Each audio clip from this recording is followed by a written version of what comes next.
geofizika hududidan bitta 3 xonalik korobkamiz sotuvga chiqdi. 4-qavatda, mana shu domimizda bo'lyapti. Liftlari bor. Полноценный 3 xona 100 kvadrat. Hozir ichini obzor qilib beraman. Naqdga ham, rasochkaga ham variantlari bor.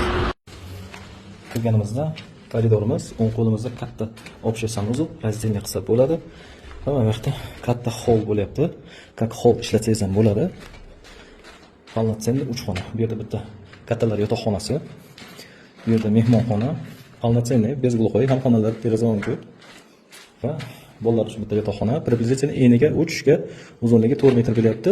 Mehmonxonamiz 4,5 ga 6 metr bo'lyapti. Va mana bu oshxonamiz ham 6 metrga eniga 3,20 3,30 shunaqa bo'lyapti.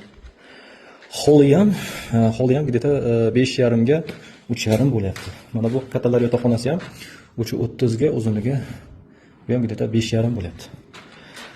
Samarqand shahar geofizika hududi Grand Sultanna Pelikroskasiga yo'lli ustida 3 xonalik 100 kvadrat plus holi bilan 4-qavatda liftlari bor. Aslida 7 qavatlik Novostroyka. Buni narxini 70 ming deyapmiz. Yana kelishadigan joyi bor. Naqdga ham, rasochkaga ham gaplashamiz. To'liq ma'lumotni pastda nomerlar qoldiraman. Kimda kim shu hududdan korobka izlab yurgan bo'lsa, bizga murojaat qilinglar. E'tibor uchun rahmat. Xayr, salomat bo'ling.